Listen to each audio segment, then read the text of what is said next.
In this problem, we're told that we have 1 pound of water contained in a piston cylinder assembly, and it's initially a saturated vapor at 1 atmosphere, and it's condensed at constant pressure to a saturated liquid. We want to figure out the heat transfer in BTU and the entropy production in BTU per degrees R for the water in the system. All right, so since we are in a piston cylinder assembly, we're in a closed system. The energy balance, if we neglect potential energy and kinetic energy, our energy balance is going to be my change in U is equal to my heat transfer minus my work. And we're going from state 1 to state 2, state 1 to state 2, state 1 to state 2. If I draw my state, and if I draw it on a chart, let's see, constant pressure. So we'll do this at a PV diagram. We're starting at a saturated vapor over here, and we're going to a saturated liquid over here in a constant pressure. So this is going to be 1. This is going to be state 2.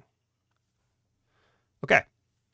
Now, we know we can break up our change in internal energy, and our internal energy is going to be mass times U2 minus U1.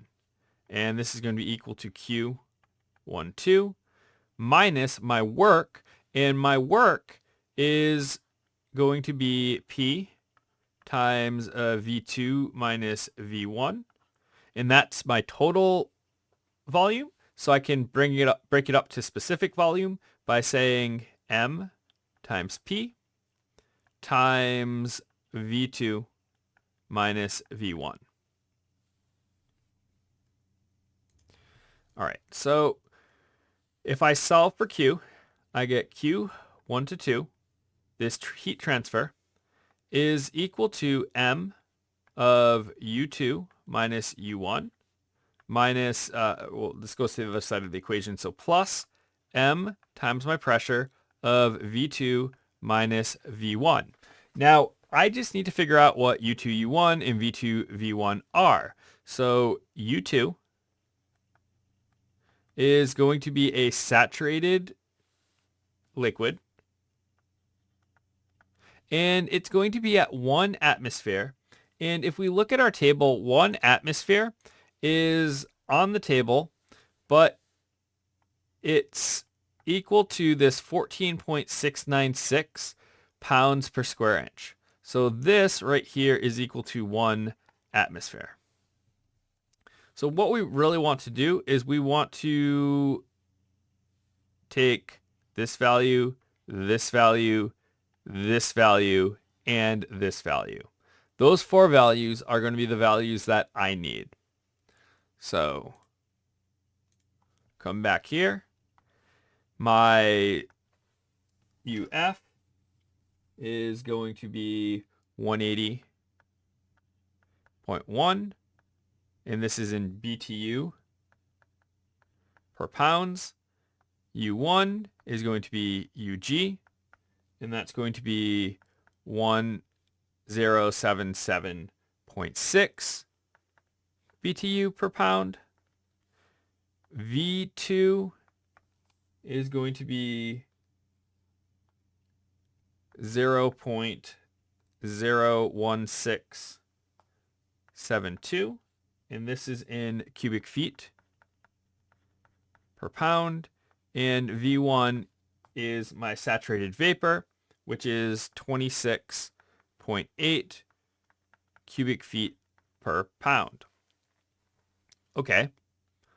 And also my pressure is 1 atmosphere, which is equal to 14.696 pounds per square inch. Now, let's put everything into this equation. So this is going to be equal to 1 pound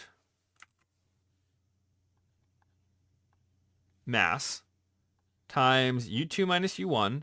So 180.1 minus 1077.6.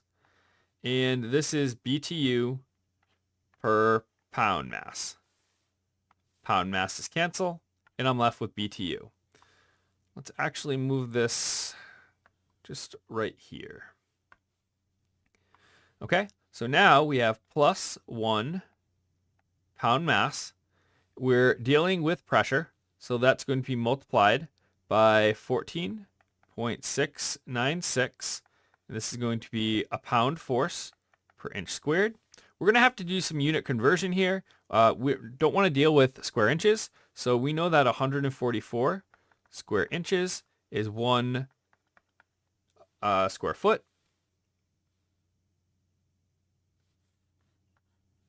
Okay. And then we have V2 minus V1. So this 0.01672 minus 26.8. And these units right here are cubic feet per pound.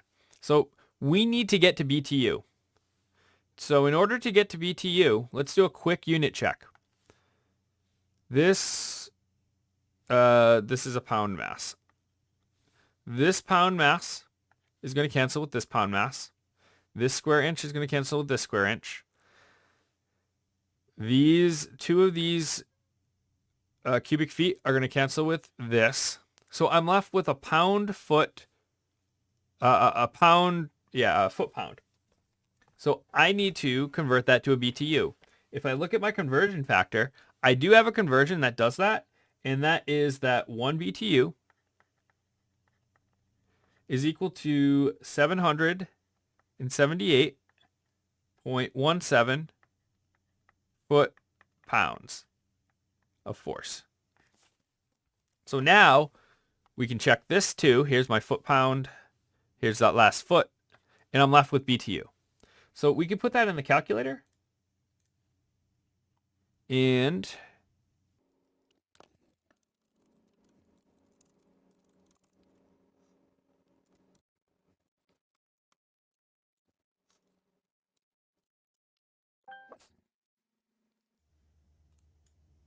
we get that this is equal to minus 970.3. So my heat transfer, Q, is equal to minus 970.3 BTU. Now, you could have also said, hey, wait a minute, this is mass times my change in enthalpy. And you would have got the same answer. Now let's look at part B. And in part B, we want to figure out the entropy production in BTU per degrees R for the water in the system. And we're going to start with the entropy equation we have for a closed system. So my change in entropy is equal to my entropy transfer. We'll just write it like this. And plus my entropy production. So let's solve for entropy production. So this is going to be equal to, well, we can break this up just like we do in internal energy. So M of S2 minus S1. And then we're going to subtract this dq over T. Now, this is happening at a constant temperature because right in here, this is going to be whatever this saturation temperature is. So this is just going to be some Q over temperature. This Q is that Q1 to 2, and we found it in part A. All right, so what we need to figure out is S2, we need to figure out S1, and we need to figure out my temperature. So S2 is a saturated entropy, S1 is my saturated vapor entropy. So if we go to my table and I look at it, so the values we need are my temperature, which is this my saturation temperature, and I need my entropy of a saturated liquid and my entropy of a saturated vapor.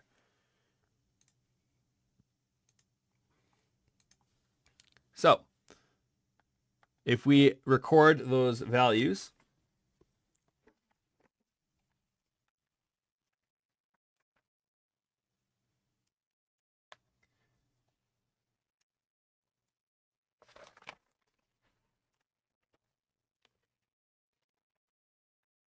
my entropy of a saturated vapor is equal to 1.7567, and entropy of a saturated liquid is 0.3121. My temperature is going to be 211.99 degrees F, and we want to change that to degrees R. So to change it to degrees R, we're going to add 460. Actually, let's add the real value, 459.67.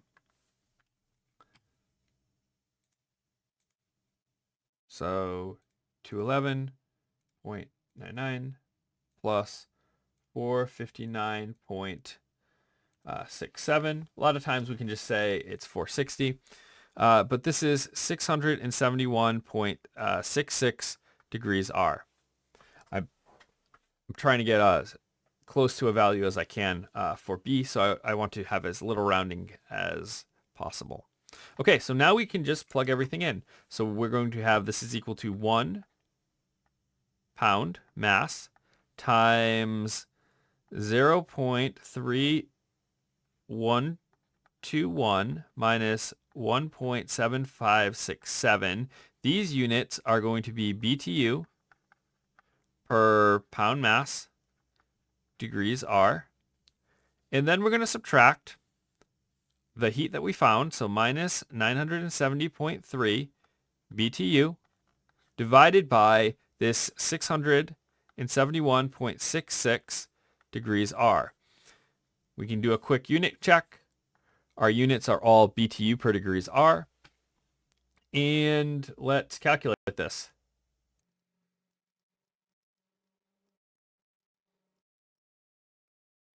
So we get my entropy production is equal to 2.97 times 10 to the minus 5. So this is really equal to 0.00002, 1, 2, 3, 4, 5, 97 BTU per degrees R. And this is approximately 0. So this means that the process of the water, if it's 0, is internally